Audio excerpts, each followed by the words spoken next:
Okay, hi, and welcome again to our series of videos of introducing the speakers who will be presenting at CAB Forum 2024 in October in Geneva. And today I have Chris Game, who's Chief Engineer at Special Vehicles UTAC. So welcome, Chris. Good to see you again. Good to see you too, Rob. Thank you. Excellent. All right. So let's start off, and just maybe briefly you can tell people a little bit about your background and the work that you do there at UTAC. Okay. Yeah. So yeah, as you said, I'm Chris Game. I'm the Chief Engineer at UTAC Special Vehicles. Special Vehicles is a company within the wider UTAC group. So the wider group, UTAC group, is I would say predominantly a test and development service provider to the automotive sector. We've test laboratories across the globe, and then proving grounds in here in the UK, in France, Finland, and Morocco.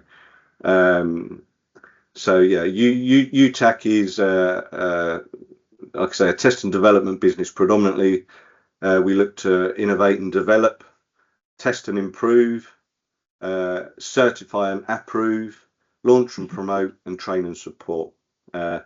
And that is to vehicle OEMs and tier 1 and 2 suppliers, not just the passenger car sector, but HGV, bus, off-road, that sort of thing, tyres, fuels and fluids, government and defence, and also future mobility. UTAC Special Vehicles is a company within that wider group. We are suppliers of specialist vehicles to OEMs, emergency services, and then the security and defence sector.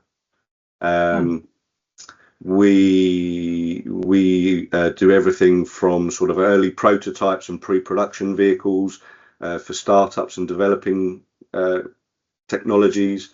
We do low volume and small series conversions with OEMs, systems integration, and then since 2012 we've also been manufacturers of civilian armoured vehicles.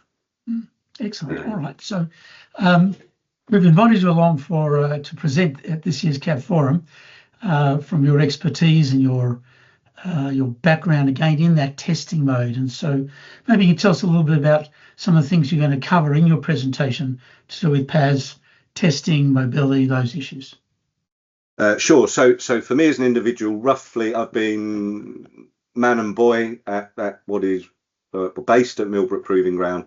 About half my career was in the test side of the business, and the second-ish half of my career has been in the specialist vehicles. So experience in both developing specialist vehicles and testing in the automotive sector, if you like.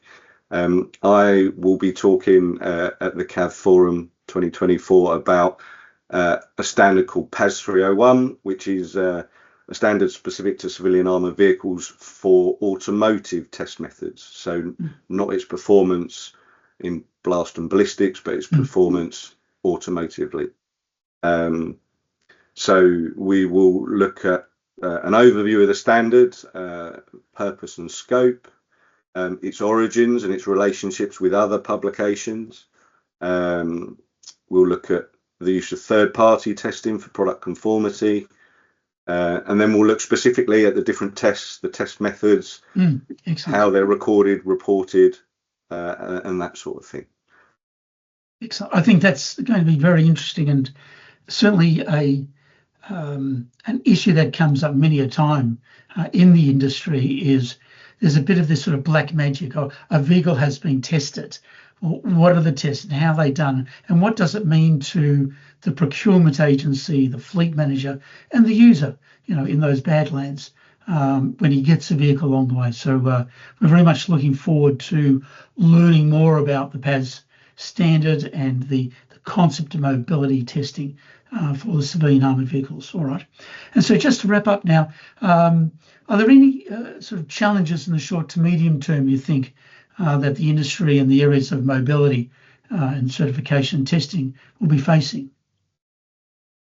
So Rob, I think I've made note of a short-term challenge, which is something I think you and I have regularly spoke about, and you've preached to many, and that's the ability for those procuring civilian armoured vehicles to compare apples with apples. So to make sure that they get the optimum solution for their needs, and that's not just technically, but the whole package, and making sure they understand the differences and the nuances between products and product offerings. I think what I'll call a medium-term challenge, not a long-term challenge, because it's coming increasingly closer, is the sort of the rapidly emerging technologies in the automotive sector, and the impact that will have on the civilian armoured vehicle. And by that, I guess I mean the electrification of vehicle powertrains, so electric vehicles, hydrogen vehicles, that kind of thing. But also the other type of CAV, the connected and autonomous vehicle, and sort of the complications that lie there. All right. Well, we're looking forward to hearing your presentation and something from the networking side. I know that I'll be grabbing you over a cup of coffee and picking your brains about the great challenges of mobility and certification and the future of the civilian armoured vehicle industry. And I look very much forward to it too. Excellent. All right. Thanks, Chris. We look forward to seeing you at CAV Forum 2024 in Geneva in October. Thanks again. Cheers, Rob. Thank you. Cheerio.